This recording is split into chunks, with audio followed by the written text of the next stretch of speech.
from the beginning, I knew it would, I liked the idea of giving him kind of a rough edge. He's a guy, he has a really tender heart, he's a really good guy, but he does have a bit of a rough edge. And I think the tattoos play into that. Yeah. And but each of them means something to him. They signify a special day or event or something in his life that's important to him. So they do tell his story.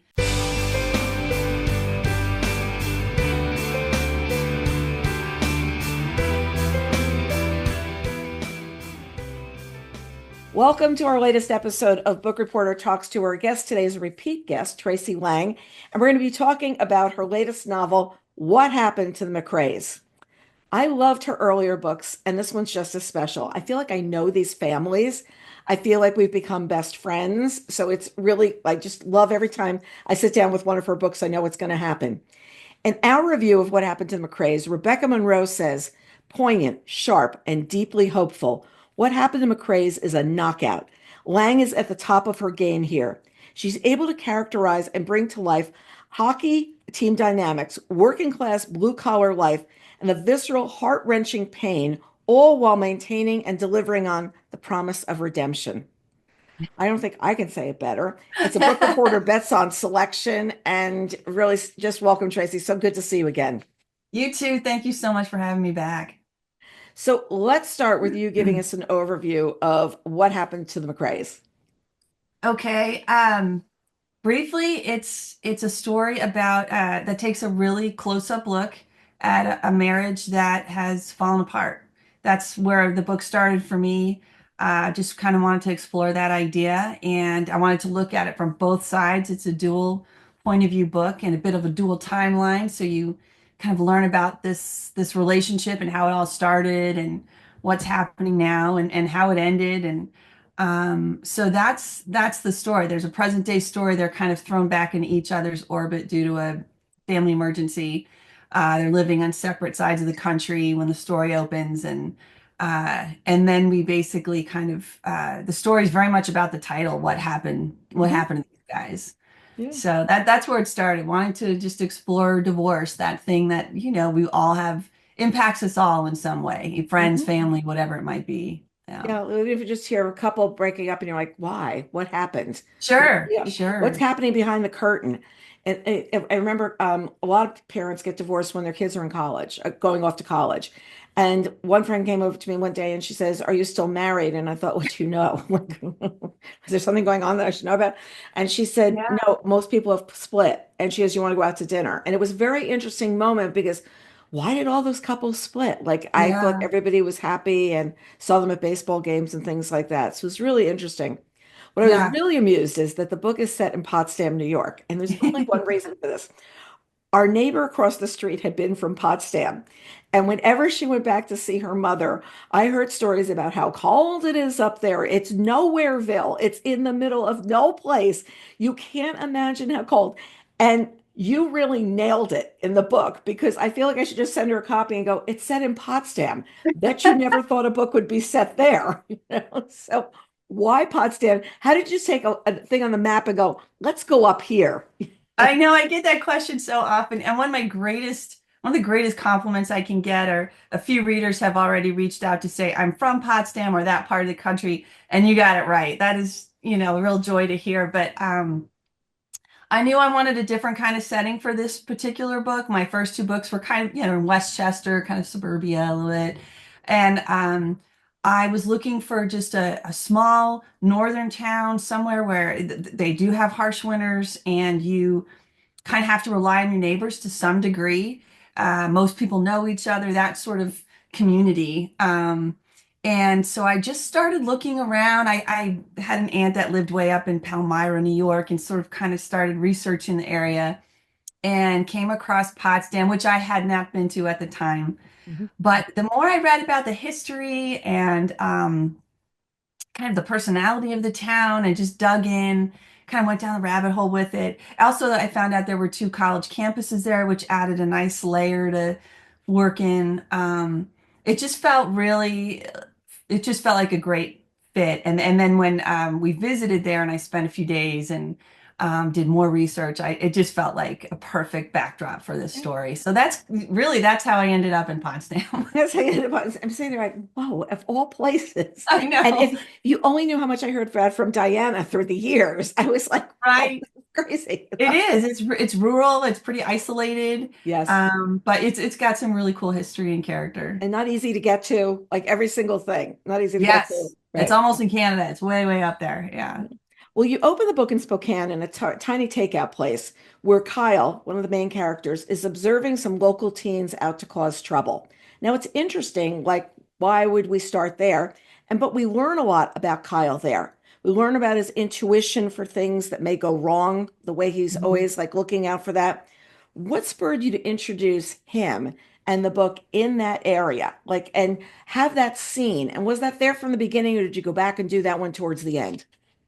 No, that was the first chapter I wrote. This book, the way it's written is the way I wrote it really. And it did start with him in that particular moment. I wasn't sure if it would stay in that, when I first wrote it, but I was looking for a situation that did just that, sort of gave us a chance to get to know him in his present day world, and circumstances.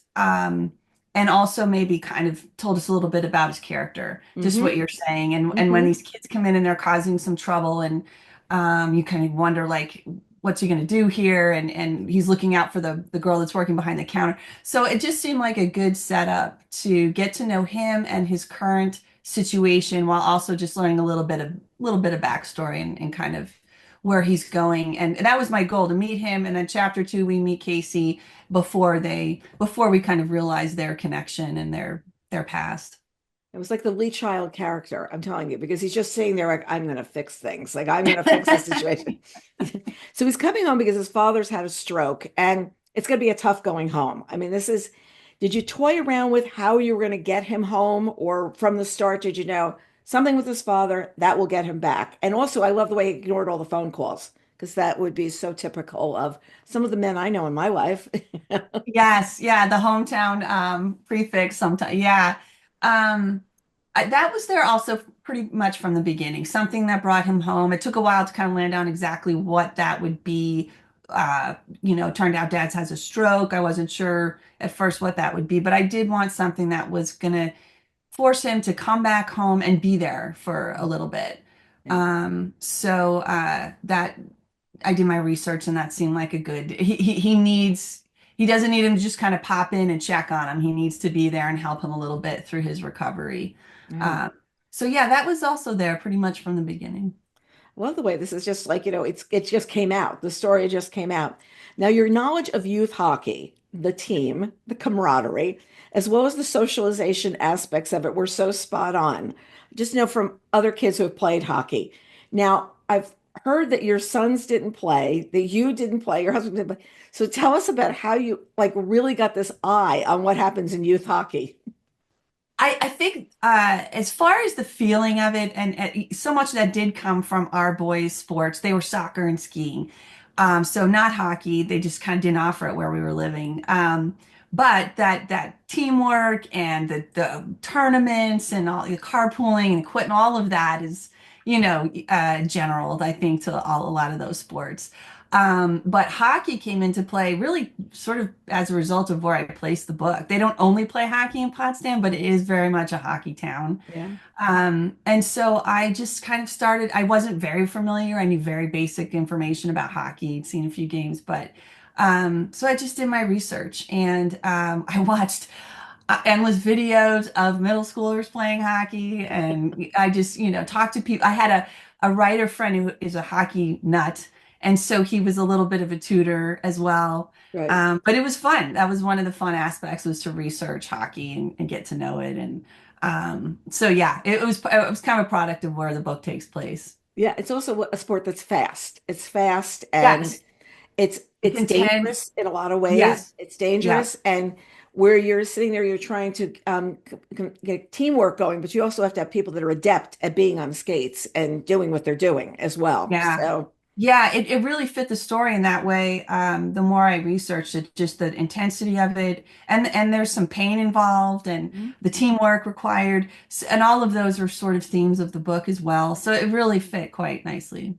And you hit that Wayne Gretzky line, if you miss 100% of the shots you do not take. And that applies Yeah, outside hockey as well, but it's one of those lines that sure. the kids hear it enough. That's life. That's kind of like what it Yes. is. If you don't try, Yeah. you're never going to do it. You're never going to do Yeah, it. I came across that. I thought, okay, I gotta use Yeah. that. It's like the perfect. She's like, wow, that's how I thought you like really knew the sport, you know? And then we've got the character of Wyatt, and he's really a special character in the book. He's had some trauma, but talk to us about him and what he's doing now and how he came to be where he is, because it's another framework of heartbreak that happened earlier in the story that we've got to have a continuum line on. Yeah, so Wyatt is Casey's younger brother, and at a young age, he was in a terrible car accident, so he's in a wheelchair. And he honestly was he was a great character to write. I had a lot of fun with Wyatt. He sort of everyone in this book, he kind of have his act together Yes. Yes. in some ways more than anybody else, and he's a pretty steady guy.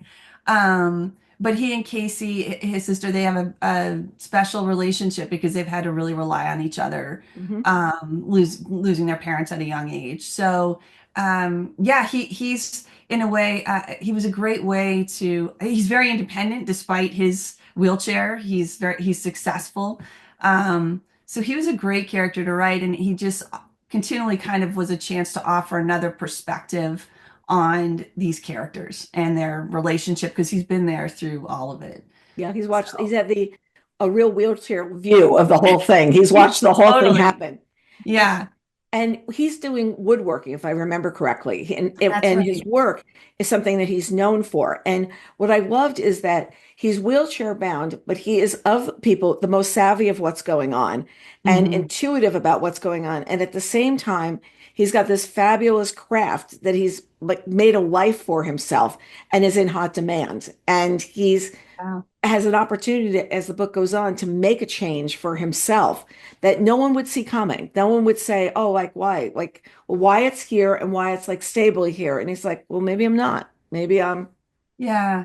Yeah, he's such spirit and he's very talented and he's just never let the chair get in his way. You know, exactly." he's very resilient and so yeah, he was a great character. I really enjoyed getting to know him and writing him. Yeah. Yeah. His injury, though, is also a constant reminder to Casey of the loss of her father as well. Like she's carrying a lot of tragedy with her that she Hmm. sees on an ongoing basis of what has happened. And, you know, her brother's injured, her father's dead, her mother's gone, her, what you call it, her husband is away. Like all Hmm. this is just happening. It's a lot that has been piled onto her. And I feel like Wyatt was telling Casey and Kyle something with his determination to get things done, as in get over what came before and move on. I had to do it. Yeah. And Yeah. I feel like that's the reason he's in the book for a well, for a lot of the book. That's what he does. Yeah, I mean, he's pretty wise and he's able to you know, Casey and Kyle are, I think, so steeped in their own pain. And when we get that way, whatever we've been through, it can be very hard to shift your perspective, Right. you know, and look at it a little bit differently. Sometimes it's all it takes is a little shift in perspective. Hmm. And I think that's, you know, what Wyatt is kind of spending a lot of his time in the story trying to get them to do in his way. You know, he's fairly wise guy. So, yeah, it takes a while, but that's kind of, you know, he's just got enough distance, even though he's very close to both of them, that he can kind of see, you know, if you guys just did this. Pull back a little bit this way. It'd be Yeah. okay. Yeah. Was he the easiest character to write? Um, in some ways, because he was so steady. I mean, he goes through his own sort of changes and some realizations of his own, but yeah, he was a fairly steady character, and what you saw was what you got with Wyatt. So he was probably one of the easier of the sort of main characters to write for me. Right. Was there somebody else that was easy to do? Um, the others were definitely a little more complicated, Yeah. even sort of Danny dealing with his stroke and his son coming home. Um, Kyle.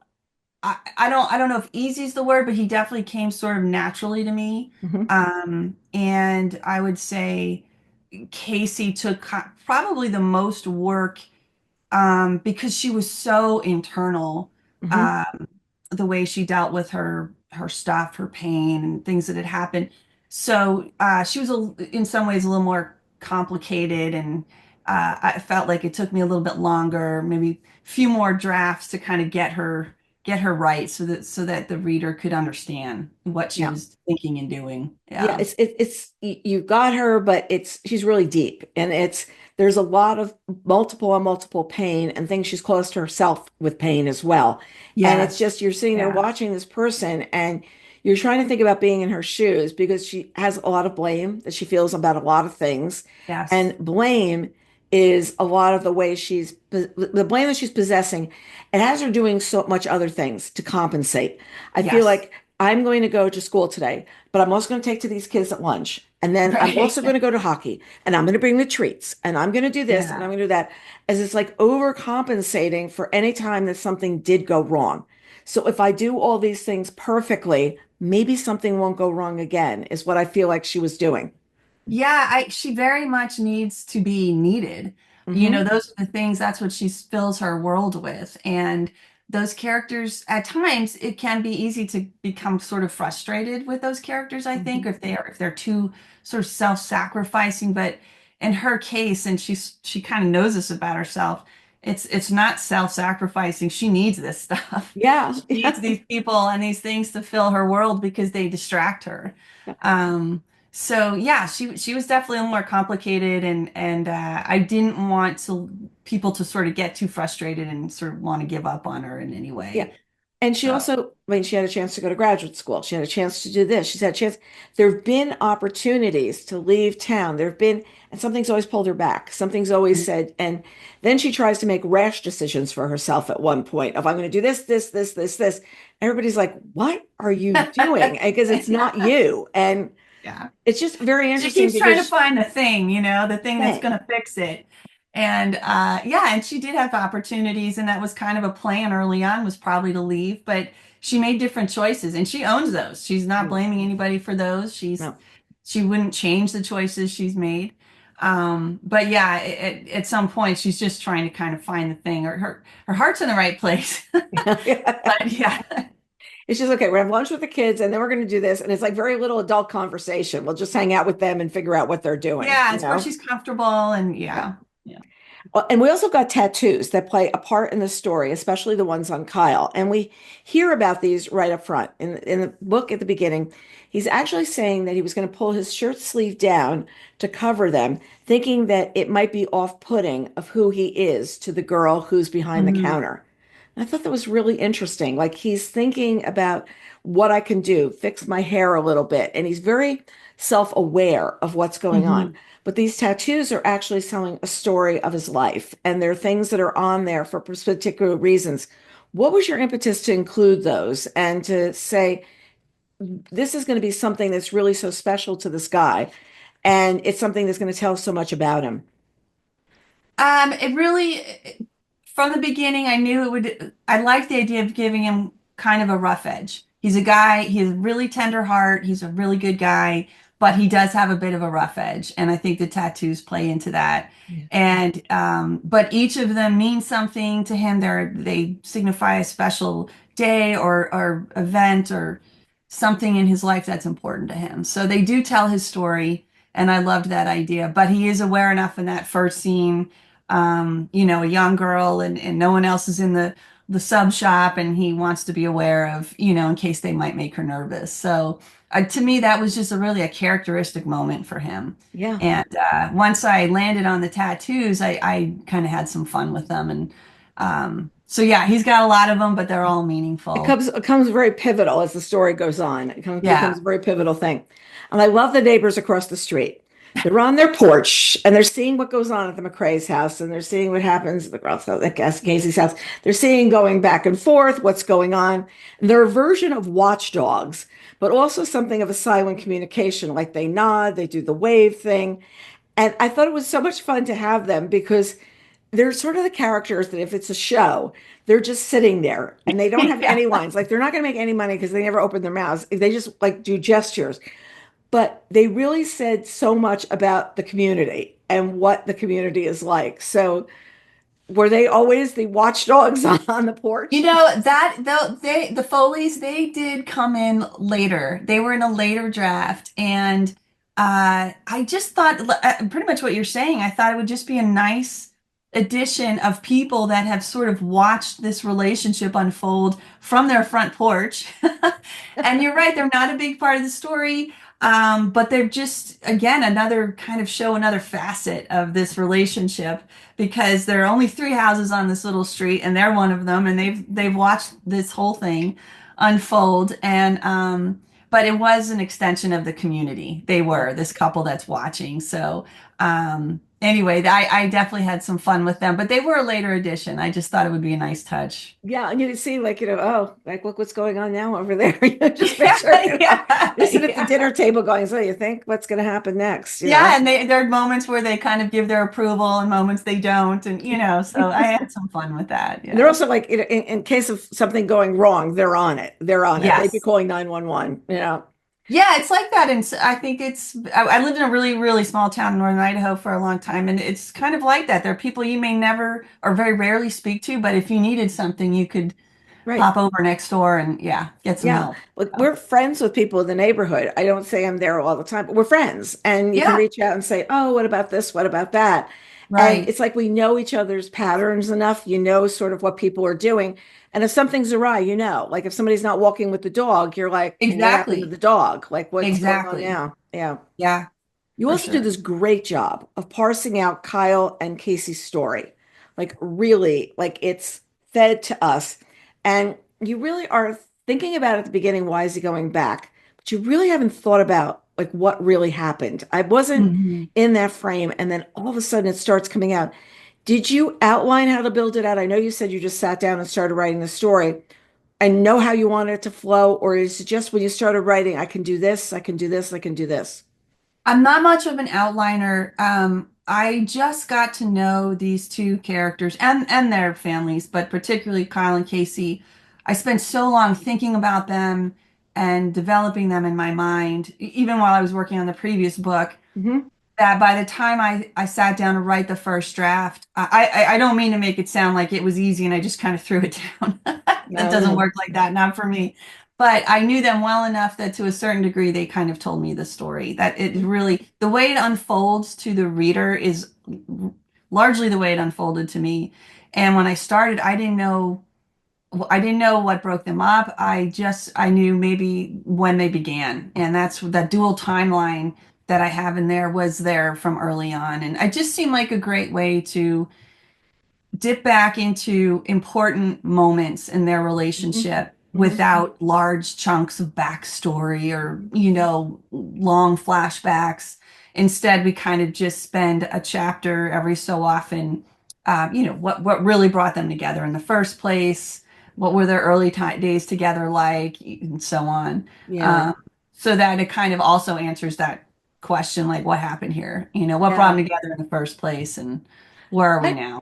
I remember interviewing you when you did your last book, and you already really were on the story. I mean, you were like way into, and you said it's going to come out here, like this is what's going to happen, and you had a whole plan, as opposed to like the book before. It was like, well, is there going to be nothing? Well, I'm working on something now. This is what I'm doing. This one, I feel like you were well into what you were doing, character development or whatever. Am I wrong, or is that No, not right? no, I was surprised when I went back on my notes, just to see when I first really started thinking about this story and these characters. And I mean, they were kind of taking shape in my mind for probably at least 9 months before I sat down to that first draft. Right. And there was so much I didn't know in that first draft, but I knew them to a certain degree. And so again, they kind of helped me um, figure out what happened here because Yeah. they were people by then and they had personalities and strengths and flaws and all that. Yeah, and Casey's hit these really dark points in her life, like really dark stuff has happened. Is it tough writing about a character falling apart that sharply and coming back? And because you know that when you fall hard, you don't get up quickly. you get up and you get up in little baby steps to where you were Yes. before. Yeah. And when you're writing a character, it can't be like 2 pages of this is what happened. It's got to be, okay, let's take you through because it's a very realistic feeling in everything you went through with the characters of how they would feel and how they would react. Yeah, Casey was definitely difficult emotionally. And I think whenever you take a character through really dark times, you have to kind of sit in it and it can be really hard. But she was, I think, particularly hard because in her case, I couldn't help but spend a lot of time thinking about my own fears and regrets as a mom and a wife, Hmm. and the good times and times you wish you'd done things differently, and that could definitely uh put it this way. My husband would definitely tell you that I was a little crazier than usual. I like to tell people when I was writing this book, and I think by that he just means I was more emotional and Yeah. sort of up and down, which makes sense. So it was hard, and it was I can't say that I really had been through that much before in other books, just because that part was very personal to Hmm. me. Not that I'd been through what Casey's been through, but just having to put myself there and really think Yeah. about what that would be like. And it was really well done because it's not like it changes in 3 minutes. You were very honest about this is the road back, and the road back's not really, really quick, you know. Yeah, yeah, So you've done yeah. this great job of writing about families with the O'Connollys of County Down and We Are the Brennans.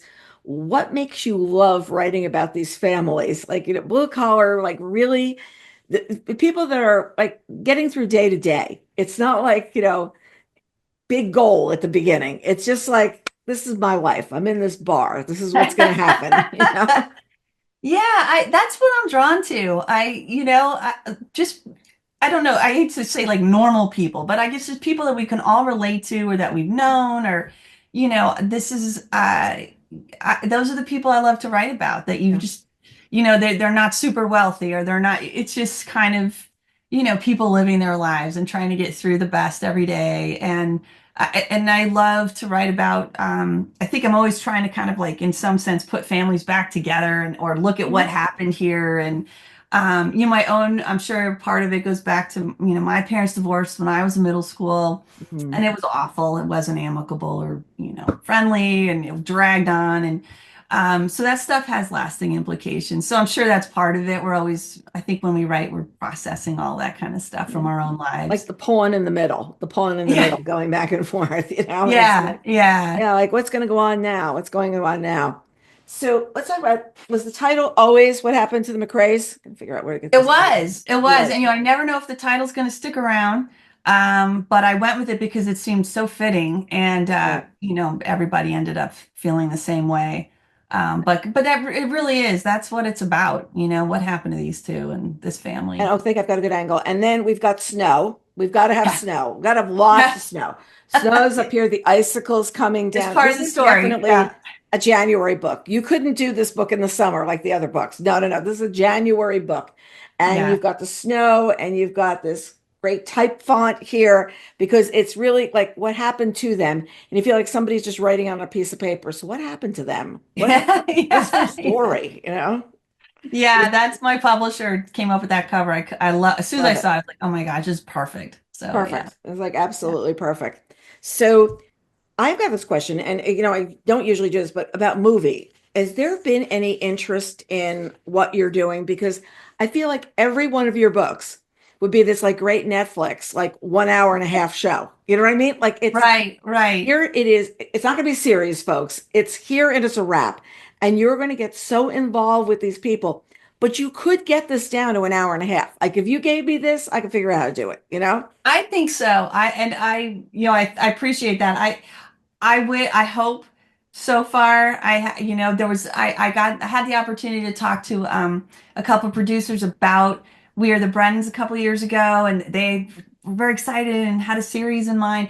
But these things in Hollywood are so, they were in an exclusive with a certain studio who Right. decided it wouldn't work.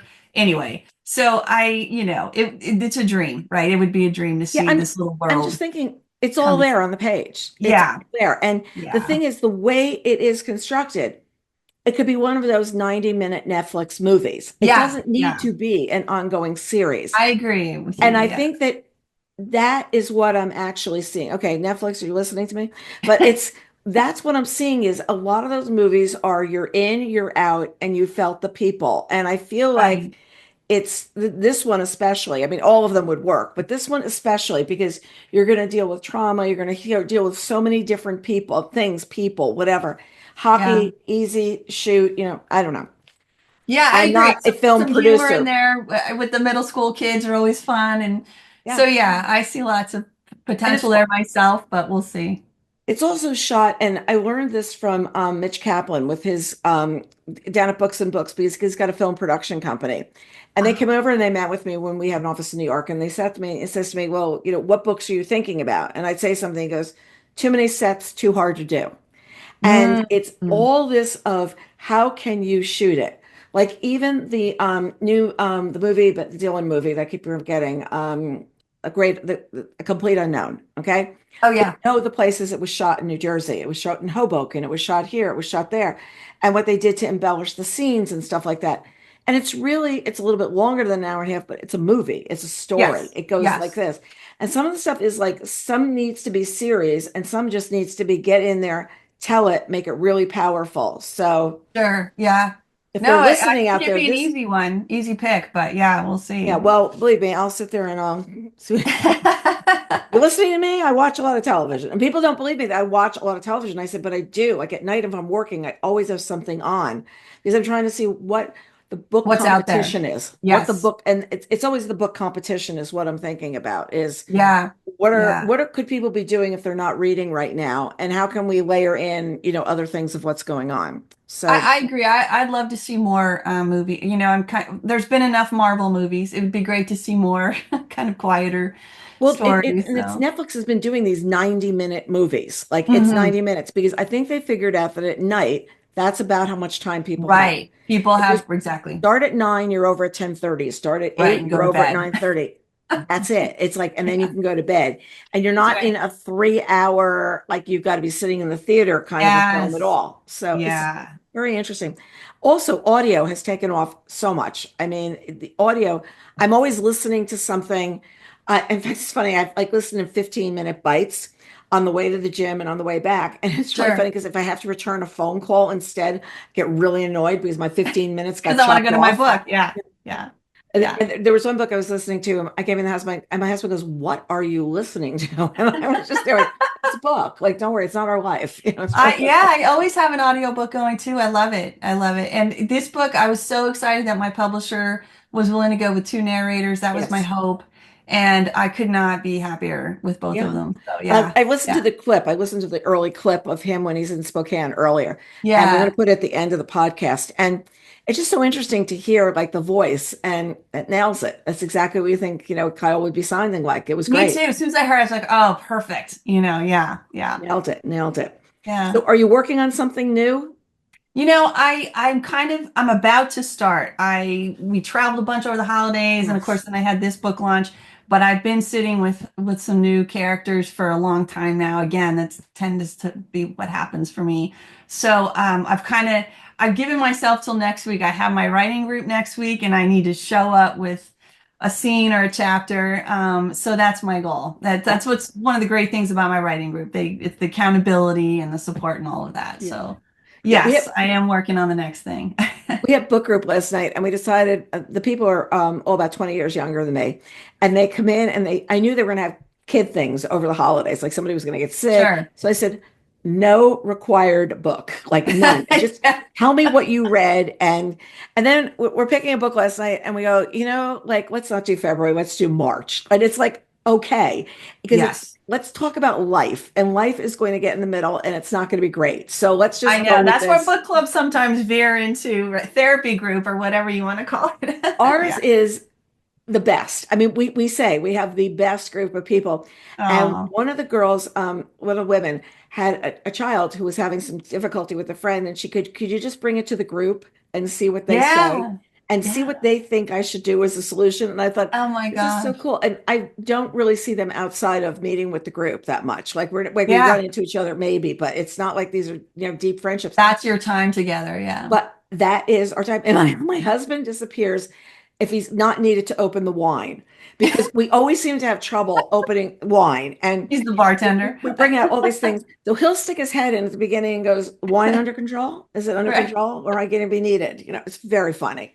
Nice. So, but when I you like sit it. there, you realize you're just talking about life. You're talking about what happened and what went on. And we knock around books. We knock around books like, oh, I think you'd be interested in this. I think you'd be interested in that.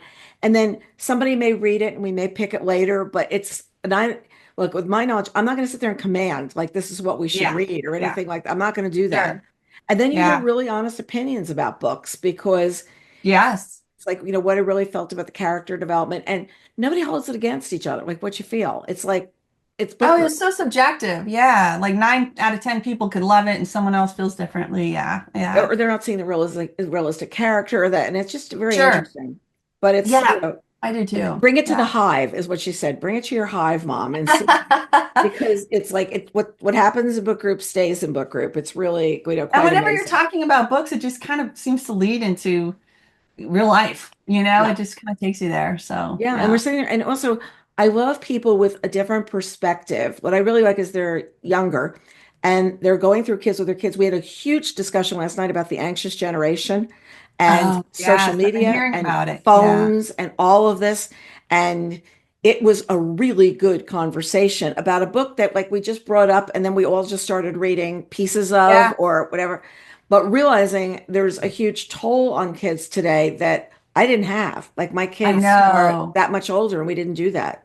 Yeah. So Yeah. It makes me grateful to be a Gen Xer myself. I don't know, I'm Gen something or other. I'm like older, but it's Yeah. just fine. But I just didn't realize I didn't have to go through those things. And it was like just Yeah. fine by me. It's a whole So, new level. Yeah. Of dealing with stuff. Yeah. well, as always, it's been a pleasure talking to you. Thank you so much for Yes, you joining us. too. And you're going to be back next time. I mean, you're going to promise me right back. Absolutely. Yeah. Anytime. Just let me know. Just would absolutely love it. And to everybody else, we'll see you next time as well. Doing a lot of interviews this January. So I look forward to seeing you again. Thanks so much, everybody.